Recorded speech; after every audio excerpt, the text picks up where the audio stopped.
The Brooksville sun felt especially harsh that Saturday. The magnolias gave off a heavy scent, mixing with the heat and the sense of expectation.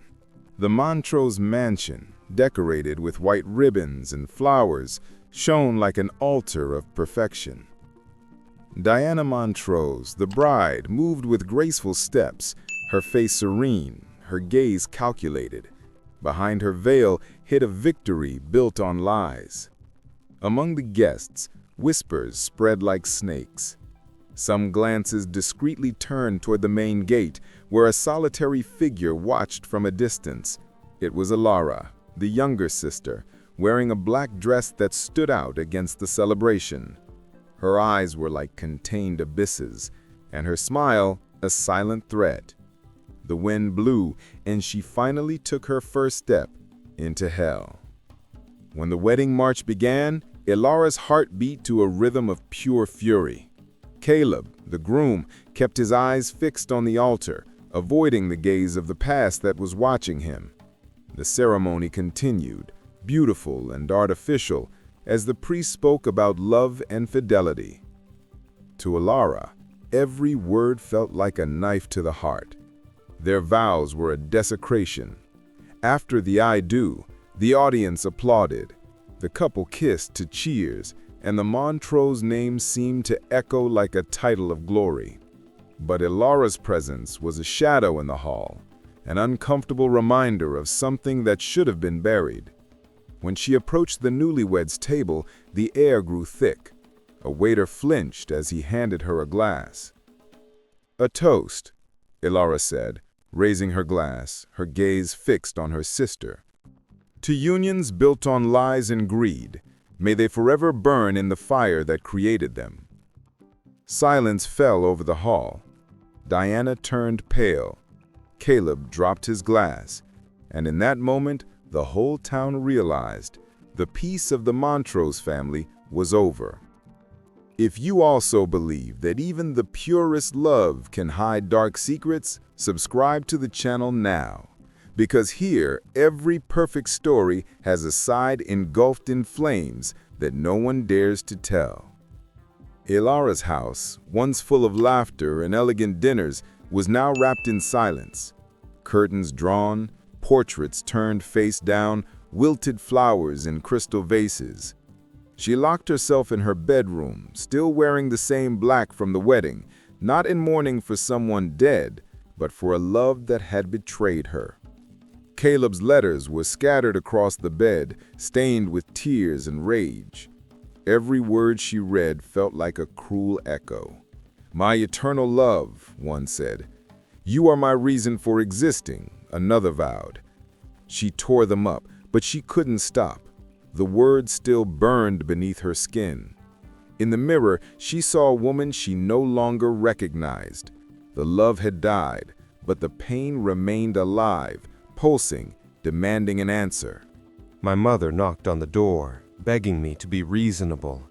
"Think of the family's reputation," she said, her voice trembling. My father, much sterner, demanded silence. "You've already brought us enough shame, young lady." But Elara just laughed, a cold, broken sound. To her, the family was the real scandal, and love was the most skillfully told lie. Her parents' disdain only fed the hatred growing inside her. In the garden, the magnolia leaves rustled in the warm wind as if whispering secrets. Elara went down there at dusk, holding a charred envelope. Inside was the wedding invitation, the cruelest reminder of all. She struck a match and set the paper on fire, watching the flames dance. The fire's reflection shone in her eyes like a promise. That night, while the town slept, Elara wrote in her diary, "If love denied me a happy ending, I'll make revenge my new beginning. Let Brooksville learn to fear the name they tried to erase." And so the phoenix was born, still without wings, but already surrounded by ashes. Brooksville was too small a town to keep secrets, and the Montroses were too prominent to escape gossip. The wedding scandal spread like smoke through the shops and homes. Women whispered at the market, men talked in the bars, and even the priest murmured that he'd seen sin disguised as purity. Diana tried to smile at the neighbors, but their eyes no longer held the same respect. Confined to the house, Elara watched from a distance as her family's reputation slowly crumbled. Through the window, she saw her mother pretending everything was normal, and her father speaking in hushed tones with lawyers. Caleb never showed up. His absence hurt more than any insult, but every silent moment, every locked door, fed the fire burning within her. The shame now belonged to them all. One morning, Elara found an envelope slipped under her door. Inside was an anonymous letter, though the perfume gave away the sender. "Please stop. You're destroying the family," Diana had written. Elara laughed out loud when she read it, a laugh that echoed through the empty halls. "The family was already destroyed," she replied, tearing the paper to shreds and scattering it in the wind. With each passing day, her resentment took clearer shape. Elara began quietly visiting former family employees, collecting stories about debts and past wrongdoings. She uncovered illegal business deals, bribes, and a mysterious accident her father had covered up years earlier. She documented everything in her diary, page by page, like a manual for destruction. The power of the truth was now in her hands. When her mother came into her room trying to reconcile, Elara just stared back coldly. "Don't try to save me, Mother. You raised Diana to be perfect and let me grow up in her shadow." The woman wept, asking for forgiveness, but it was too late. The love that might have healed them had already burned away. All that remained was the bitter scent of the ruin to come. Elara's room had become both her refuge and her prison. The walls, covered in clippings and notes, seemed to breathe along with her. In the center, an old mirror reflected her thinning figure, her gaze growing harder by the day. That morning, her father called her in to talk. "You're embarrassing us, girl. The whole town is talking. You need to leave Brooksville for a while." But Elara didn't move. "You just want to bury me alive," she answered, her voice shaking with anger. Her father insisted. "Diana is the only one who can still keep our family name clean." That was the final straw. Elara stood up, walked to the mirror, and stared at her reflection with pure hatred. "Then let the Montrose name rot right along with her," she screamed. With one swift motion, she threw a candlestick at the glass. The mirror shattered into 1,000 pieces, reflecting dozens of Elaras, all wounded, all vengeful. The noise brought her mother running to the room. She found your daughter kneeling among the shards, breathing heavily. "Look what you're becoming!" the woman cried out. Elara slowly raised her head, a cut on her forehead bleeding. "I'm becoming what you made me," she replied with dark calm. The silence that followed was the heaviest that house had ever known. That night, her mother knocked on the door again, offering tea and comforting words. But Elara refused. "The time for apologies is over." Outside, the wind made the magnolia trees sway, scattering pure white petals across the ground. The contrast between the flowers' innocence and the bitterness filling the house seemed to mock them all. Alone, Elara looked at the broken mirror and saw a different version of herself in every fragment. The betrayed lover, the forgotten daughter, the woman reborn through hatred. She touched one of the sharp pieces, cutting her finger, and whispered, "From the broken reflection, truth is born." Blood dripped onto the glass, and that first drop sealed her fate. There would be no forgiveness, only fire. The rising sun cast golden light over the cotton fields when Elara left the house for the first time in weeks. Her black dress stood in contrast to the bright morning, and every step she took left marks in the dusty path. In her bag, she carried documents and old letters, silent weapons. Her destination? The local newspaper.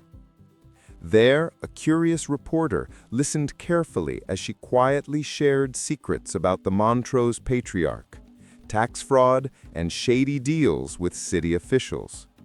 The next day, the headline read, "Montrose Empire involved in financial scandal." The impact was immediate. Investors pooled their money, business partners distanced themselves, and Elara's father nearly fainted when he read the paper at breakfast. Her mother cried, repeating that the shame would destroy the family. Diana, desperate, tried to contain the damage, but the printed words were like embers, impossible to put out. Elara watched everything from the hilltop, where she could see the mansion and the frantic movement of staff. A cold satisfaction ran through her. For the first time, the power was in her hands. "Let them feel what I felt," she murmured. The wind blew, stirring up dust from the road, and she smiled, a smile that knew no compassion.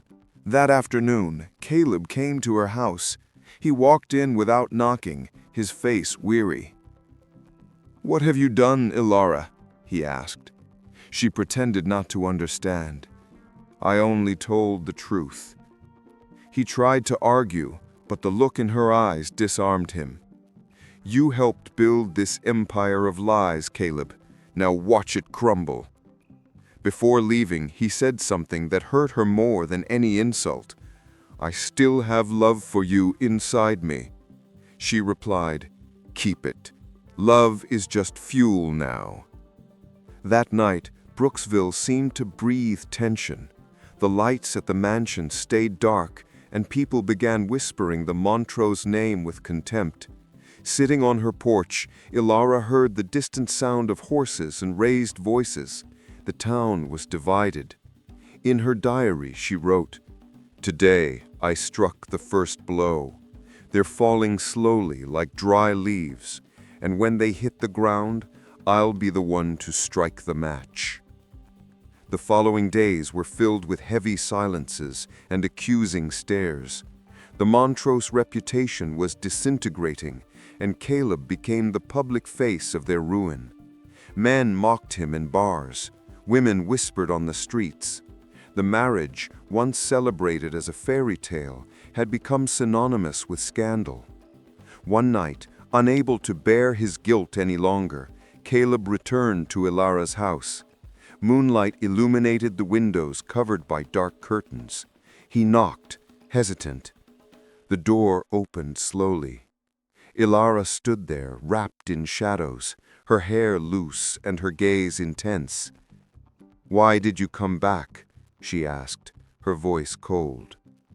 "I still love you," he answered, nearly breathless. The silence between them felt more dangerous than any words. She moved closer, her fingers tracing the line of his face. "Love," she repeated, as if it were a forgotten word. "You traded me for a last name and an inheritance." Caleb tried to explain. He said he'd been pressured, that Diana had manipulated him with promises and threats. But Elara wouldn't listen. Every word from him reminded her of the past that had destroyed her. "You're not innocent, Caleb. None of us are." And before he could respond, she kissed him with a mix of passion and anger, a kiss that burned like fire on dry wood. The night stretched on, past and present swirling together in a whirlwind of desire and resentment. When dawn came, Caleb was asleep, and Elara watched him in silence. His face, peaceful, looked just as it had before. But she knew, this man would never again represent love, only revenge. Getting out of bed, Elara wrote a short letter and left it on the table. "Don't come looking for me. The next time you touch me, it will be in hell." Then she opened the window and watched the reddening horizon, a warning of the fire still to come. The rain poured down on Brooksville as if the sky itself was weeping. The sound of drops hitting the windows matched the storm raging inside Elara. She had stayed up all night writing in her diary and remembering every word Caleb had said. Her heart told her he still loved her. Her mind whispered it was all just another lie. But in the early hours of the morning, fate decided for her. Caleb returned, soaked to the bone, exhausted, his eyes red with guilt. "I need to tell you the truth," he said, trembling. Elara didn't answer. She just watched him, like a judge about to hear a confession. "It was Diana who planned everything. She intercepted your letters, sent others in my name, convinced me you had taken a lover." His voice broke. For a moment, Elara felt the air leave her lungs. This final revelation was the ultimate blow. Her sister's betrayal wasn't just immoral, it was calculated. Caleb knelt before her. "I was a coward. I took the easy way out, and now I'm paying the price." Elara took a step back, her gaze clouded with tears and hatred. "You destroyed my soul to protect the pride of an empty woman, and you think an apology is enough?" He bowed his head, unable to look at her. The silence between them grew so thick it seemed to fill the air like smoke. Elara moved closer, leaning in to whisper in his ear, "Then listen, Caleb. I don't want your forgiveness. I want your fear." He looked up, confused, but she had already made her decision. Her revenge now had a new purpose, not just to destroy Diana, but to use Caleb as the match that would light the final fire. As he walked away, utterly broken, Elara looked at the shattered mirror and saw in her reflection the figure of a woman reborn, no longer a victim, but something far more dangerous.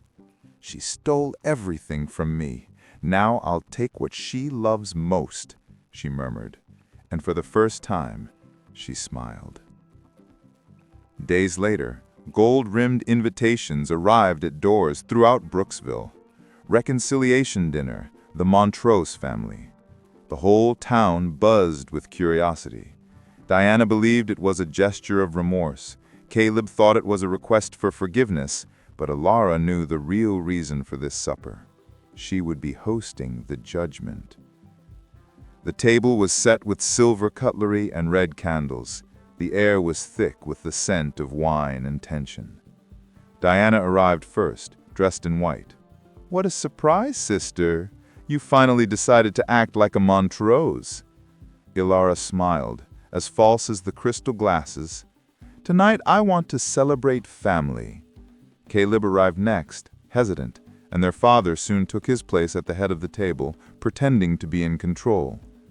They all raised their glasses, and for a few minutes the scene seemed peaceful, until Elara lifted her glass and began to speak.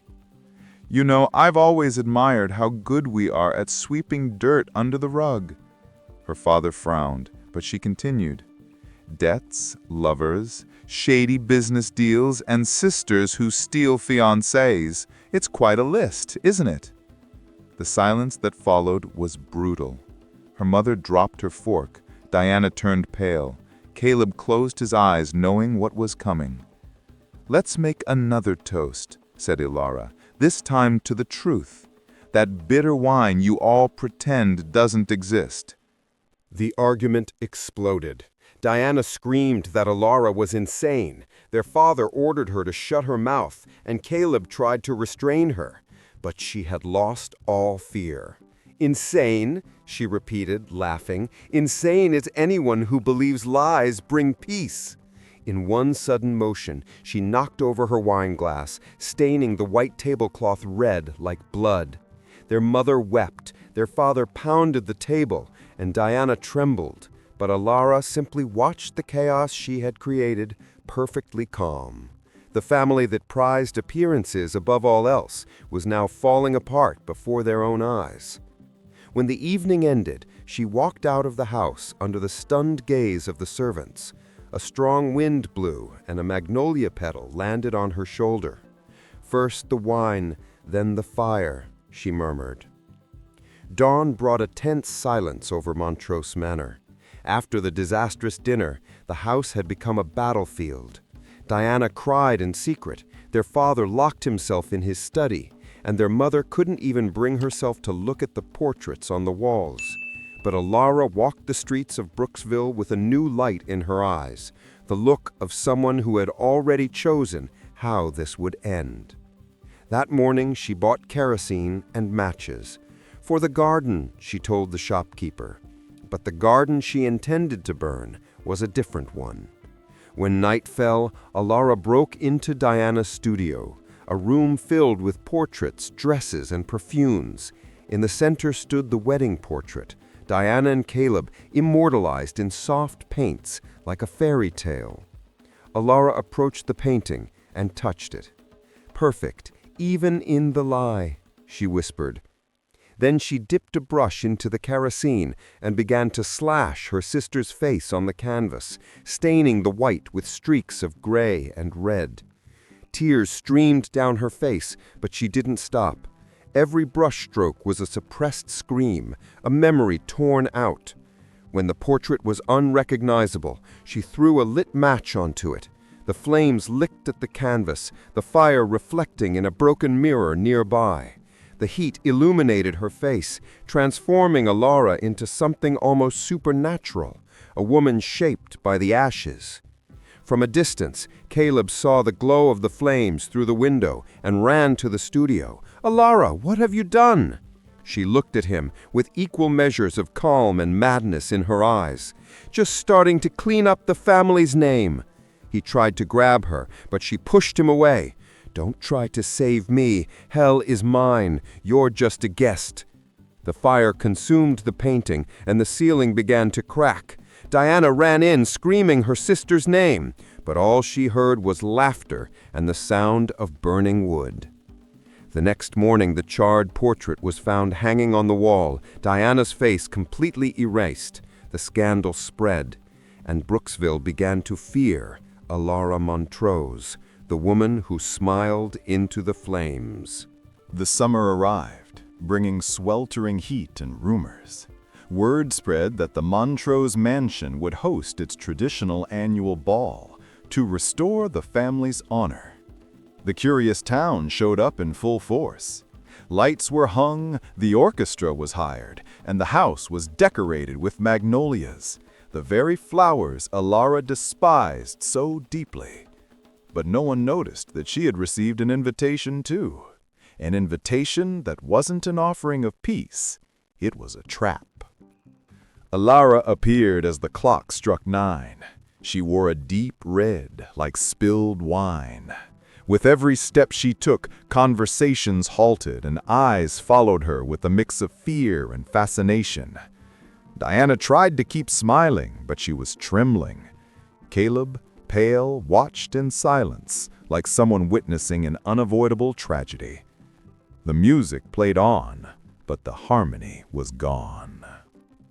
Elara walked to the center of the ballroom. "Good evening, Brooksville," she said with irony. "Tonight, we dance for the purest family in town." Nervous laughter rippled through the crowd.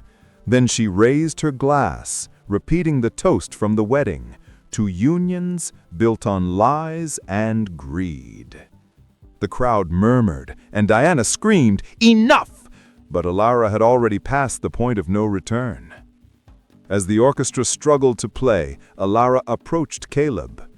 "Do you still love me?" she whispered. He didn't answer. "Then hate me. It's more honest." And she kissed him in front of everyone. The entire ballroom fell silent. Diana broke down in tears, and their father shouted for security, but no one moved. The scandal was complete, and in the corner of the room, an oil lamp flickered dangerously. Elara stepped back, smiling. You built this world on lies and pride. Now watch it burn. The wind blew through an open window, knocking over the lamp. The fire started small, a tongue of light on the carpet, and grew quickly, fed by fabric and panic. The guests fled in panic, dragging dresses and carpets, but Elara remained still, hypnotized by the flames. Every spark reflected her fury. Every crackle echoed everything she had lost. Diana screamed her sister's name, trying to get closer, while Caleb tried to contain the chaos. "You've lost your mind! You'll kill us all!" Diana yelled, coughing from the smoke. "Kill? No, sister. I'm just giving back what you gave me." Her voice was calm, almost sweet. Caleb tried to intervene, but she pushed him away again. "Stay back, Caleb. This is the Montrose dance, and it only ends in ashes." The flames devoured the furniture and curtains, the heat making the air shimmer like a warped mirror. Diana tried to reach Elara, but the fire created a wall between them. "I loved you!" the older sister screamed in desperation. "Did you love me, or what I had?" Elara responded, her tears evaporating before they could fall. "You destroyed my life and still want pity?" The ceiling began to crack. Caleb coughed, searching for an exit, but the fire blocked the doors. Windows shattered in bursts of glass and smoke. Elara looked at him with fleeting tenderness, a glimpse of the woman she had once been.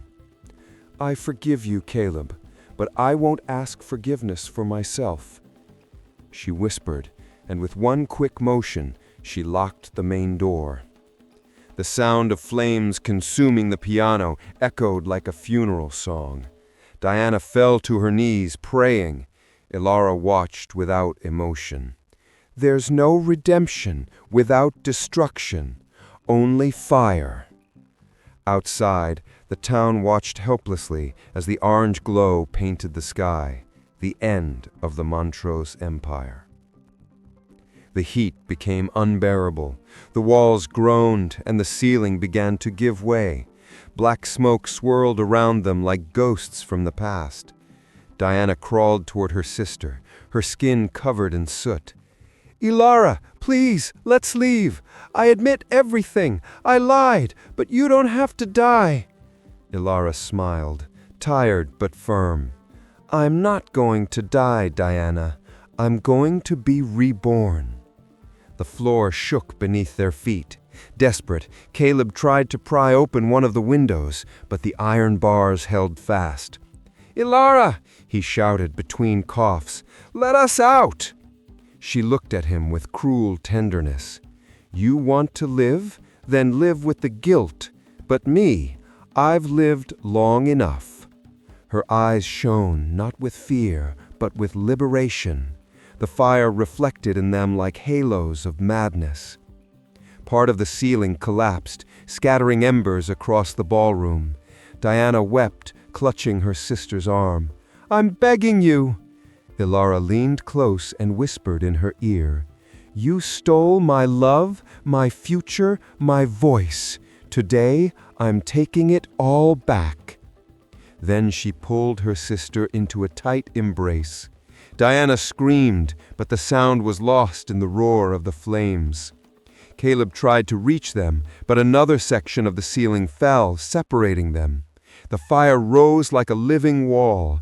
On the other side, he saw the two sisters engulfed in flames, their embrace becoming a single incandescent shape. Elara lifted her face, smiling serenely as the fire consumed her completely. And for a moment, it seemed the fire bowed before her, as if recognizing its true master. Outside, the wind blew fiercely, scattering ashes across the fields. The Montrose mansion, that symbol of power and pride, collapsed with a final roar. The sky above Brooksville stayed red for hours, as if hell itself had opened. And among the ashes, they said Elara's body was never found, Only a mark shaped like a phoenix burned into the blackened ground. The fire had consumed everything when the first morning light touched what remained of the mansion. The roof gave way completely, and the columns fell like defeated giants. The town watched from a distance, silent, as if the Montrose' sin were contagious. Among the still-living flames, a figure emerged at the top of the charred staircase. A woman wrapped in fire, her red dress transformed into living flames. Those watching swore she worked upright, calm, like someone accepting her own destiny. Caleb's shouts echoed, but the wind swallowed them. "Elara, get out of there!" But she no longer looked at him. She looked at the sky. The flames danced around her, and for a moment the fire seemed like a cloak. The image burned itself into everyone's memory, the bride in flames walking toward eternity. "Better to burn with your enemies than live among cold ashes." These were the last words anyone heard before the ceiling collapsed for good. The sound was deafening, a dry thunder that made the ground shake. When the fire died, the ballroom was nothing but charcoal and smoke. Caleb was found unconscious outside, calling Elara's name between sobs and ashes. The Brooksville firefighters spent hours searching through the wreckage. They found fragments of furniture, pieces of jewelry, and remains of dresses, but no trace of Elara's body. "Maybe she turned to smoke," one of them said, looking up at the sky. And so the myth was born, the ghost the fire couldn't consume. The dawn in Brooksville was heavy with silence. The smell of smoke hung over the town like a collective mourning. Men and women walked to the ruins, whispering prayers, frightened by what they saw. The Montrose mansion, once a symbol of wealth, was now just a black skeleton covered in ashes. The wind whistled through the destroyed columns, carrying the distant echo of laughter. Both Diana and Elara were declared dead. Caleb, the survivor, was taken to the hospital. His body burned, his mind shattered. When he woke, he asked for Elara. Nobody answered. Days later, he fled town, disappearing without a trace. Some say they saw him walking through the fields at night, calling her name to the wind. Others swear he died trying to find a grave that never existed. The Montrose line was extinct. Their name was removed from plaques, their businesses failed, and the town breathed both relief and fear at the same time. But even among the ruins, something remained. At night, residents reported seeing a silhouette moving through the ashes. A woman in red, her hair loose, dancing silently in the moonlight. A child swore they heard a song coming from the ruins.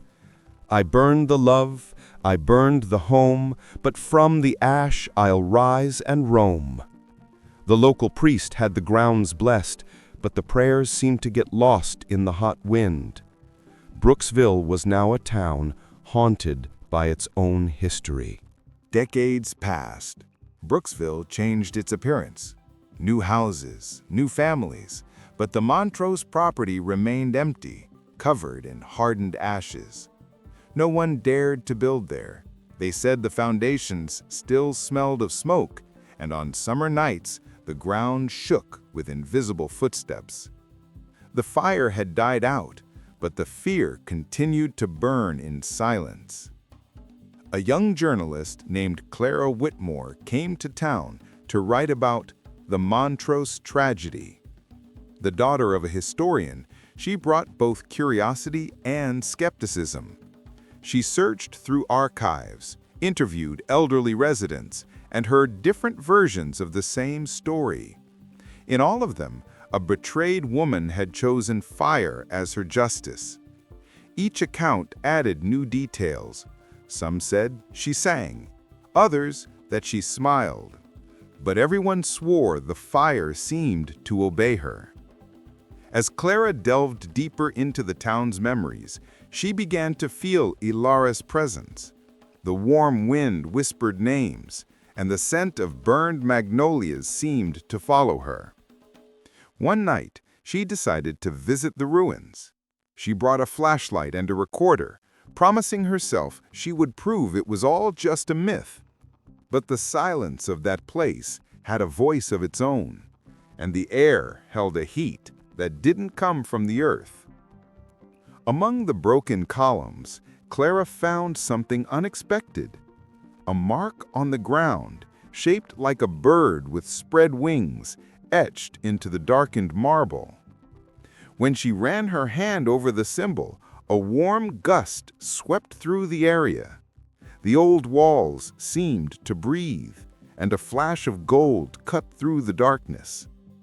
For a moment, she could have sworn she saw a woman in a red dress standing atop the ashes, watching her with tenderness and sadness. Clara stepped back, her heart racing. The figure smiled and vanished like an ember carried by the wind. The recorder fell from her hand, but it still captured a whisper. The phoenix never dies. It only changes form. The next morning, Clara left Brooksville without looking back. In the newspaper, she published just one line. Some stories don't ask for explanation. They ask for silence. Over time, the ruins were covered in ivy, and the name Montrose became a legend. But on warm Alabama nights, some still swear they see a woman dancing amid the flames, her eyes glowing like embers, and her smile serene as if she's made peace with her own destruction. And so, the Phoenix of Brooksville lived on, not as a curse, but as an eternal reminder that love and hatred are born from the same fire. The Phoenix of Brooksville burned forever, and every new story here is reborn from her ashes. Subscribe to the channel and keep diving into stories that burn, move you, and leave marks impossible to erase.